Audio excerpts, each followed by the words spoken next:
For many people, the Southern Railway and the southern region of British Railways are inevitably associated with moving large numbers of commuters each day in and out of the capital.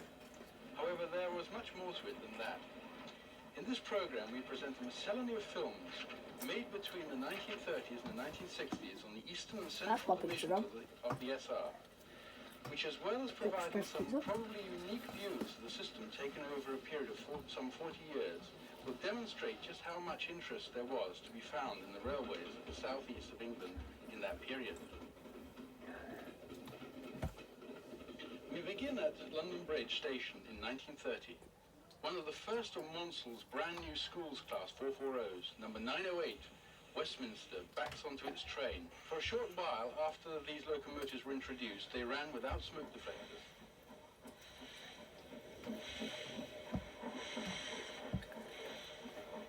Still at London Bridge, we have some rare Dufay-colour footage taken in 1938 of 1491, a Wainwright E-Class 440. An E4 Class 062 tank is in the goods yard at Sutton as an L12 440 424 arrives with the Portsmouth train.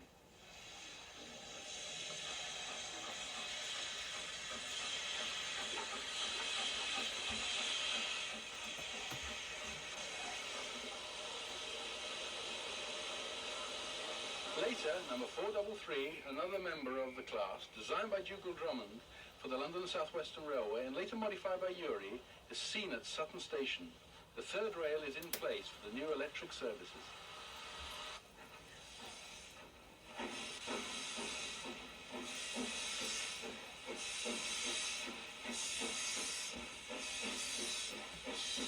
St. Paul's today looks down over a very different London skyline to that of the early 1930s.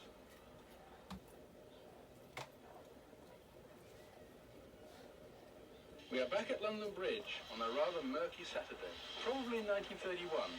A former London Brighton South Coast Railway 464 tank, number B327, leaves the station with the 2 o'clock Saturdays only for Brighton.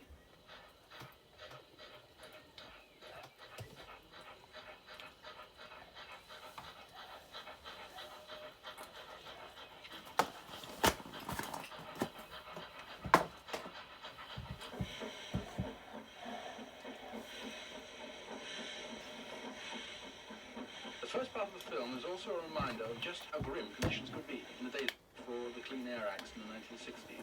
This is New Cross, blanketed with fog.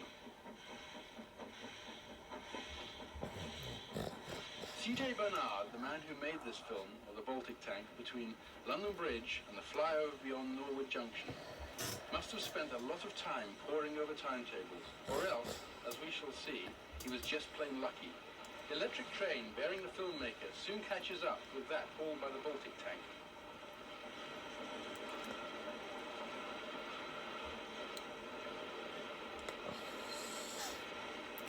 So the steam train catches up when the electric unit stops.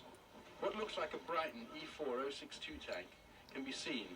The electric has pulled ahead at Norwood Junction, where B327 is seen again.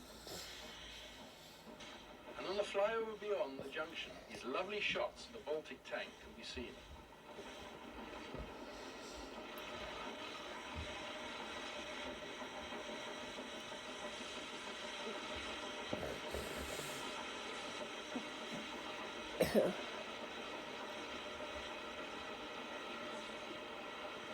Moving on to East Croydon, one of Maunsell's N-class moguls, introduced on the Southeastern and Chatham in 1917, passes through the station. Like many Eastern Division mainline trains in the 1930s, the formation includes Pullmans.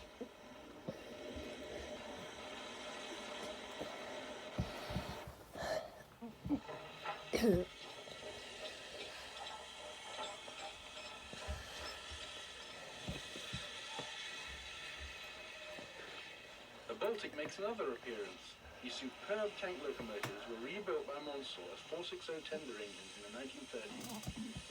The derailment of one of the River Class 264 tanks at Sevenoaks in 1927 rather prejudiced the Southern against the use of large tank locomotives and express trains.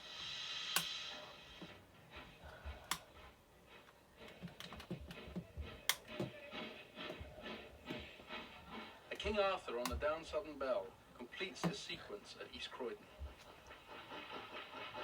We have now gone down the southeastern main line to Sandling Junction near Folkestone.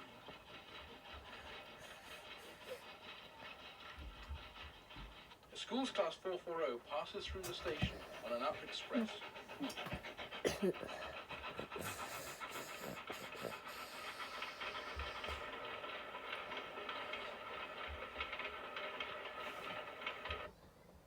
Oops. There you go. Alright. The branch to Hythe and Sandgate, which closed completely in 1951, diverges here. These films were made on 9.5mm stock in the early 1930s. Among the locos seen are an F1 Class 440 on the main line stocking service and an elderly Stirling designed 01 class on the Hythe branch train.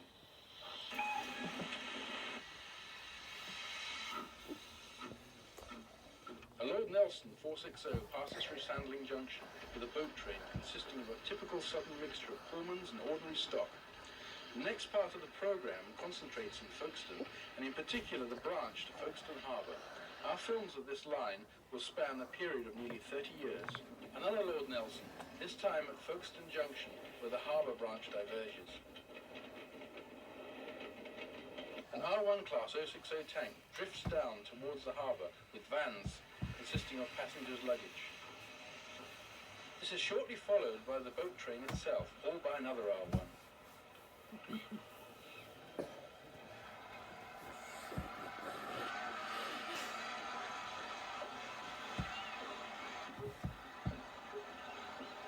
In the 1930s, roll-on, roll-off ferries were still a thing of the future. This is how cars for the continent were dealt with at Folkestone Harbour at that time.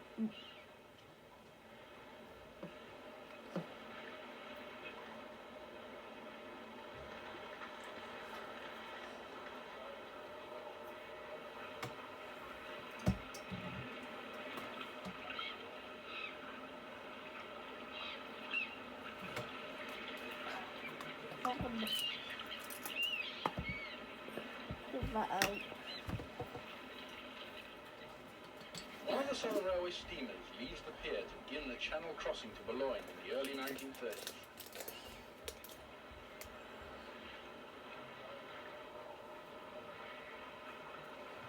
No, not actually. Don't want anything.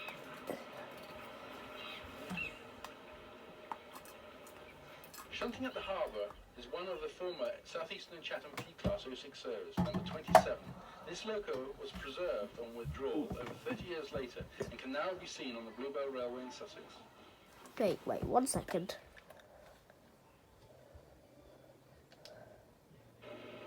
I need that information because I go to the Bluebell Railway.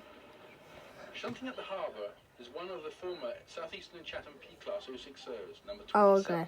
This loco was preserved on withdrawal over 30 years later. I'll go and check can that now out. be seen on the Bluebell Railway in Sussex. Remember it. I'll remember it. Because I'm going there for the Five Scotsman One of Monson's powerful this year. Z-Class 080 tanks. Cancelled last year. Also. Though it was only 3/4 of a mile long, double-track Folkestone Harbour branch was one of the most spectacular sections of railway in the whole of the British Isles. The reason for this was simply the branch's ruling gradient of 1 in 30. Both trains had to slog up the hill to the junction, with maybe as many as 5 tank locomotives working the train. In this 1930s scene, there are 2 R1 Class 060 tanks at the front and another pair banking at the rear. The train in this sequence was probably the Golden Arrow. We will come back to this line and indeed this famous train shortly. But before that, following the chronology, I think I've actually seen one of those. we have some very rare film made on the Southern in the dark days of 1940. 14-year-old Ray Stevens filmed these scenes near Beckenham Junction in May and June 1940 on his father's 9.5mm home movie camera. But one of Wainwright's C-Class 060s headed a down-through goods train. Schools Class 916, White Gear, heads an up express. On Friday the 31st of May, King Arthur 778 at Pellias pulls a Dunkirk evacuation train through Beckenham Junction.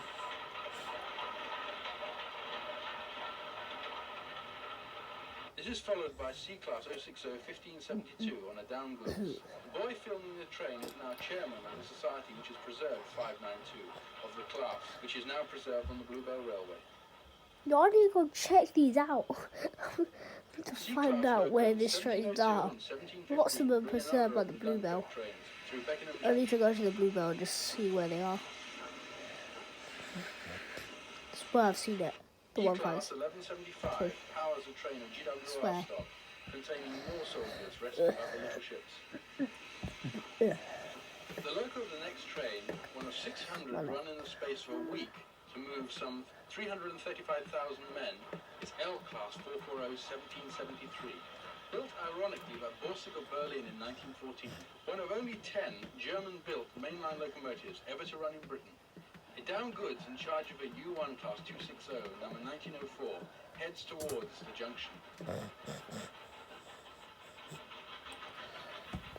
I didn't know that train was German. If they did play during the war, they would have blew it up.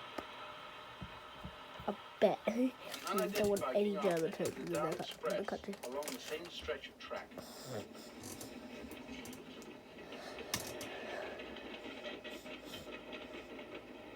Finally in this sequence, some scenes shot at Orpington in June 1940, as a Schools Class 440 approaches the station.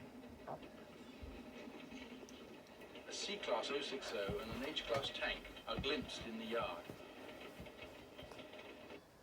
A Schools Class on an up express passes the carriage shed, which bears signs of damage by enemy action. The phony war was definitely over. Back at Folkestone Harbour, to observe the changing scene on the branch in the 1950s, a steamer from France reverses into her berth. The train comes down the incline to the harbour. Oh no, why did I have to do that? Into her berth. A train comes down the incline to the harbour to meet it with an R1060 tank in charge. Sorry for all the rewinds. Oh, just that. Out of me.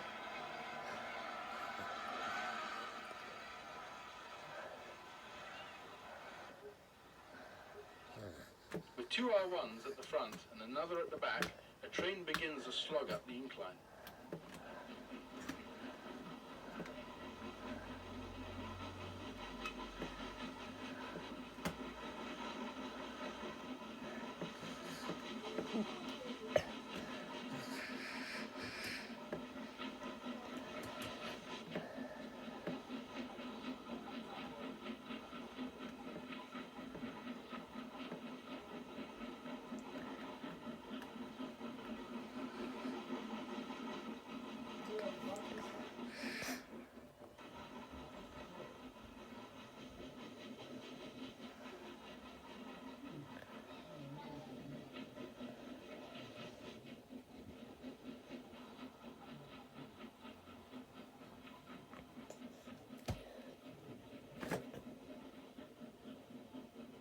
Seen further up the incline on another occasion, this time with three R1s on the front and one on the back, the odd coach being a blood and custard vehicle.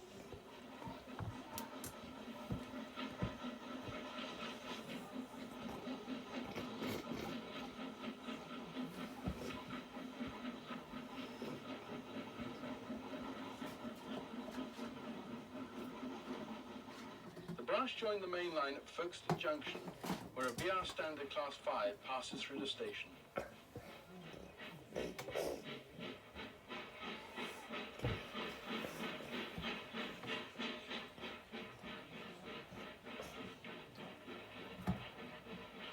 bullied light Pacific in original condition passes through without stopping on a boat train service to Dover. A Schools Class 440 is on the upsurface.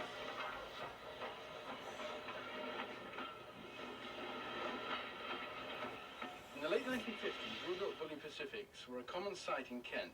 In this period, before many of these lines were electrified.